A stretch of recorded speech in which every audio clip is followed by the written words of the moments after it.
నమస్కారం. మీరు చూస్తున్నది అనేక వార్తలను మీకు అందిస్తున్న రుద్ర న్యూస్. అఖిల భారతీయ విద్యార్థి పరిషత్ ఏబీవీపీ ఉస్నాబాద్ శాఖ ఆధ్వర్యంలో ఉస్నాబాద్లో విద్యా వ్యవస్థను అభివృద్ధి చేయాలని శనివారం రోజున మీడియా సమావేశం నిర్వహించారు. ఈ మీడియా సమావేశంలో ఏబీవీపీ సిద్దిపేట జిల్లా కన్వీనర్ సావుల ఆదిత్య మాట్లాడుతూ మంత్రి ఇలాకాలో విద్యార్థులు నాణ్యమైన విద్యకై ఇబ్బంది పడడం, విద్యారంగ సమస్యలు ఉండడం సరికాదని అన్నారు. స్థానిక బాయ్స్ మరియు గర్ల్స్ జూనియర్ కళాశాలలో మౌలిక సదుపాయాలు కల్పించి 2 కళాశాలల భవనాలు పురాతనమైనవి కాబట్టి మరమ్మతులు చేసి సుందరీకరణ చేసి విద్యార్థులకు అందించాలని, లేదా పూర్తిగా నూతన భవనాలను నిర్మిస్తే మరీ మంచిదని పేర్కొన్నారు. అలాగే చిన్నపాటి వర్షాలకే మోడల్ స్కూల్ ఆవరణలో బురద నీరు చేరడం వలన విద్యార్థులు విషజ్వరాల బారిన పడే అవకాశం ఉందని, కావున వెంటనే మోడల్ స్కూల్ ఆవరణలో బురద నీరు లేకుండా మట్టిని నింపాలని, అలాగే పట్టణంలో ప్రభుత్వ సంక్షేమ హాస్టళ్లు అద్దె భవనాల్లో నిర్వహిస్తున్నటువంటి పరిస్థితిని దృష్టిలో పెట్టుకొని ప్రభుత్వ సంక్షేమ హాస్టళ్లకు పక్కా భవనాలు నిర్మించాలని డిమాండ్ చేశారు.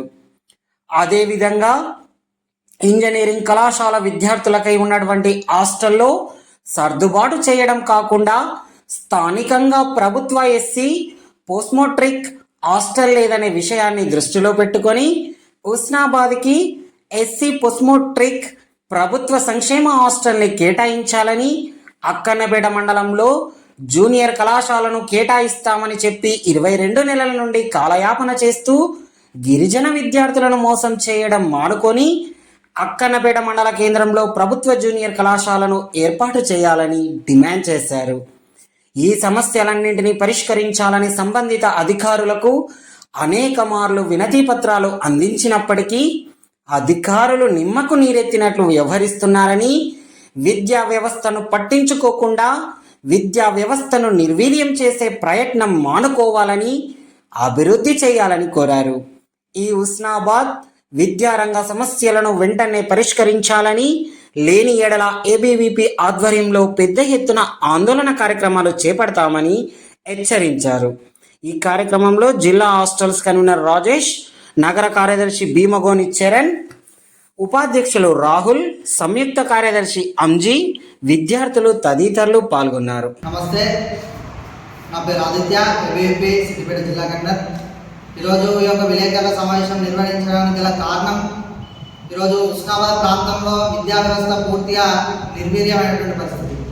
ఎందుకు అనగా ఈరోజు స్థానికంగా ఉస్నాబాద్లో ఉన్నటువంటి ప్రభుత్వ బాలుర మరియు మహిళా జూనియర్ కళాశాలలో శిథిలావస్థకు చేరుకొని భవనాలు ఎక్కడికక్కడ డ్యామేజ్ అయినటువంటి పరిస్థితి.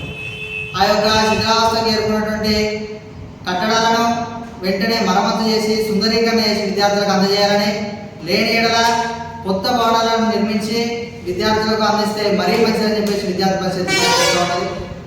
ఇంకొక వైపు చూసుకున్నట్టయితే ఈ ఉస్నాబాద్ ప్రాంతంలో ఉన్నటువంటి సంక్షేమ హాస్టళ్ల విషయం కావచ్చు, సంక్షేమ హాస్టళ్లు అన్నీ కూడా పక్కా భవనాలు లేక కిరాయి భవనాల్లో కొనసాగిస్తున్నటువంటి పరిస్థితి.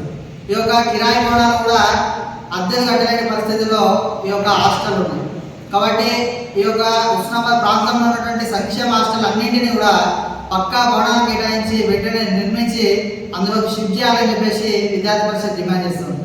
ఇంకొక వైపు చూసుకున్నట్టయితే ఈరోజు మోడల్ స్కూల్ ఏదైతే ఉస్నాబాద్ నడిపట్టున ఉన్నదో ఆ మోడల్ స్కూల్లో ఈ యొక్క ఉస్నాబాద్ ప్రాంతానికి సంబంధించిన పూర్తి వర్షపు నీరు కావచ్చు, డ్రైనేజ్ వాటర్ కావచ్చు, ఆ యొక్క ఆవరణలో చేరుకొని విష జ్వరాలకు బారిన పడుతూ ఉన్నారు విద్యార్థులు. ఈ యొక్క విష జ్వరాలకు బారిన పడకుండా విద్యార్థులను కాపాడాల్సినటువంటి బాధ్యత ఈ యొక్క అధికారులపై ఉంది. కాబట్టి ఎక్కడైతే ఈ మోడల్ స్కూల్ చుట్టుపక్కల ఉన్నటువంటి మురుగునీటి ఈ యొక్క కుంటలు ఉన్నాయో వాటిని వెంటనే మట్టితోటి నింపి విద్యార్థులకు ఒక మంచి మోడల్ స్కూల్లో అందించాలని చెప్పేసి విద్యార్థి పరిషత్ డిమాండ్ చేస్తుంది. ఇంకొక వైపు చూసుకున్నట్టయితే మీరు ఇచ్చినటువంటి హామీల్లో ఒకటైతే ఈ యొక్క అక్కన్నపేట మండలంలో మీరు ఈ యొక్క ప్రభుత్వ జూనియర్ కళాశాలను ఏర్పాటు చేస్తా ఉన్నారు. ఈ యొక్క మాట ఇచ్చి 22 నెలలు గడుస్తూ ఉన్నా కూడా ఈ యొక్క విద్యార్థులకు అక్కన్నపేట మండలంలో జూనియర్ కళాశాల ఊసేలేనటువంటి పరిస్థితి. కాబట్టి అక్కన్నపేట మండలంలో మీరు చెప్పిన మాట ప్రకారము ఈ యొక్క ప్రభుత్వ జూనియర్ కళాశాలను ఏర్పాటు చేయాలని చెప్పేసి విద్యార్థి పరిషత్ డిమాండ్ చేస్తాం. ఇంకొక వైపు మహిళా విద్యార్థులకు రక్షణ కల్పించాలని చెప్పేసి ఏసీపీ గారికి ఏబీవీపీ ఆధ్వర్యంలో వినతి పత్రం ఇచ్చినాక కొంత మేరకు ఆ యొక్క ప్రాబ్లం సాల్వ్ అయినట్టు కనబడతా ఉన్నది. కానీ ఈ యొక్క పోలీస్ శాఖ వారు ఇంకా ఇన్వాల్వ్ అయి మహిళల విద్యార్థులను వేధింపులకు గురి కాకుండా కాపాడాల్సినటువంటి బాధ్యత ఉంది.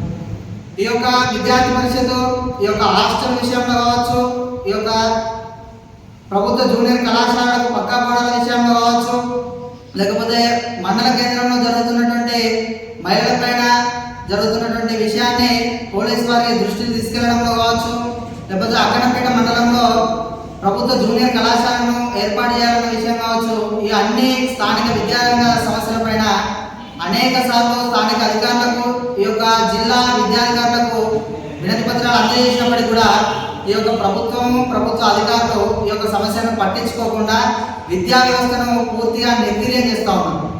ఈ విద్యార్థి పరిషత్ తరఫున ఒకటే డిమాండ్ చేస్తూ ఉన్నాం, ఈ యొక్క ప్రభుత్వానికి కావచ్చు, ఉన్నతాధికారులకు కావచ్చు. గత ప్రభుత్వం ఏదైతే ఉన్నదో విద్యార్థులను నిర్వీర్యం చేసినందుకు, విద్యార్థులను పట్టించుకోకపోవడం వల్లనే వాళ్ళ యొక్క పార్టీ ఈరోజు భూస్థాపితమై మీకు పట్టాలపై ఈరోజు మీరు కూడా అదేవిధంగా ఒక మంత్రి ఉండి ఇంతకుముందు సామాన్య ఎమ్మెల్యే నుండి కూడా పట్టించుకోలేదు, అతన్ని ఓడగొట్టి మీకు పట్టం కట్టింది హుస్నాబాద్ ప్రాంతం. కాబట్టి మీరన్నా ఇప్పటికైనా పట్టించుకోవడం దీన్ని అభివృద్ధి చేస్తారని చెప్పేసి 22 నెలలుగా విద్యార్థి పరిషత్ వేచి చూసింది. కానీ 22 నెలలు గడుస్తున్నప్పటికీ కూడా విద్యా వ్యవస్థను పూర్తిగా పట్టించుకోకుండా నిర్వీర్యం చేస్తూ ఉన్నారు. ఈ యొక్క జూనియర్ కళాశాల పక్కకే ఉన్నటువంటి ఈ యొక్క మున్సిపల్ ఆఫీస్ను మీరు నిర్మాణం చేసుకున్నారు, సంతోషకరమైన విషయం. ఆ పక్కనే ఉన్నటువంటి ఏసీపీ ఆఫీస్ను మీరు కొత్త భవనాన్ని నిర్మించుకున్నారు, సంతోషకరమే. ఆ పక్కనే ఉన్నటువంటి హాస్పిటల్ను కూడా ఇప్పుడు కూడగొట్టి కొత్తది కట్టడానికి ప్రణాళిక ఏర్పాటు చేస్తున్నారు. ఇవన్నీ కూడా సంతోషకరమైన విషయాలే. కానీ ఇవన్నీ చేసినప్పుడు మీకు విద్యార్థుల సమస్యలు ఎందుకు కనబడతారు అని చెప్పేసి విద్యార్థి పరిషత్ అడుగుతాను. ఆ మధ్యలో ఉన్నటువంటి ప్రభుత్వ బాయ్స్ గర్ల్స్ జూనియర్ కాలేజీలో కూడా నూతన భవనాలను కేటాయించి వెంటనే ఈ యొక్క పాత భవనాలను తొలగించి కొత్త భవనాలను నిర్మించాలని చెప్పేసి విద్యార్థి పరిషత్ డిమాండ్ చేస్తూ ఉంది. ఇంకొక వైపు ఇంజనీరింగ్ కళాశాలను హుస్నాబాద్ తీసుకొచ్చినందుకు సంతోషకరమైన విషయమే. కానీ ఆ యొక్క ఇంజనీరింగ్ కళాశాల విద్యార్థుల కోసం మీరు ఏదైతే హాస్టళ్లను ఉన్న హాస్టల్ని సర్దుబాటు చేయడం సరికాదు. అభివృద్ధి అంటే ఉన్న వాటిని సర్దడం కాదు, కొత్త హాస్టల్ను మీరు హుస్నాబాద్కి కేటాయించండి. ఎస్సీ పోస్ట్ మెట్రిక్ హాస్టల్ ఈ యొక్క హుస్నాబాద్ ప్రాంతంలో లేదు అన్న విషయాన్ని దృష్టిలో పెట్టుకొని ఎస్సీ పోస్ట్ మెట్రిక్ హాస్టల్ని వెంటనే కేటాయించాలని చెప్పేసి విద్యార్థి పరిషత్ డిమాండ్ చేస్తూ ఉంది. మరొకసారి చెప్తా ఉన్నాము, గత ప్రభుత్వం లాగా విద్యా వ్యవస్థను పూర్తిగా నిర్వీర్యం చేయాలన్న ఆలోచన కనుక మీ లోపల ఉంటే విద్యార్థి పరిషత్ ఇన్ని రోజులు చేసినటువంటి ఉద్యమాలకు, మీ కేసులకు, మీ ఉడతా ఊపులకు, తాటాకు చప్పులకు భయపడేది కాదు. ఇంకెన్ని కేసులైనా కూడా ఈ విద్యార్థి లోకం కోసం విద్యార్థి పరిషత్ నిలబడడానికి సిద్ధంగా ఉన్నాం. ఈ విద్యార్థి లోకాన్ని మన యొక్క సమస్యను మనం పరిష్కరించుకోవాలని చెప్పేసి విద్యార్థి పరిషత్ ముందుకు పోతా ఉన్నాం. ఏ ఒక రాజకీయ పార్టీకి సంబంధం లేకుండా విద్యార్థి పరిషత్ ఈ యొక్క సమస్యని పరిష్కరించమని మీకు ఈ సందర్భంగా తెలియజేస్తా ఉన్నాం.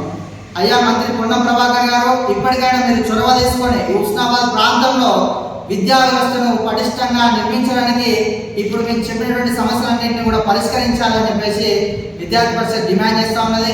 లేని ఎడల మొన్నటి వరకు క్యాంప్ హౌస్ ముట్టడి చేసినాం కావచ్చు, ఇప్పటి నుంచి ఈ సమస్యను పరిష్కరించకపోతే మిమ్మల్ని హుస్నాబాద్ నియోజకవర్గంలో ఎక్కడ కూడా తిరగనీయమని చెప్పేసి విద్యార్థి పరిషత్ హెచ్చరిస్తూ ఉన్నది. కాబట్టి వెంటనే ఈ యొక్క సమస్యను పరిష్కరించి విద్యార్థులకు నాణ్యమైన విద్యను అందించే దిశగా మీరు చొరవ తీసుకోవాలని చెప్పేసి విద్యార్థి పరిషత్ డిమాండ్ చేస్తూ ఉంది.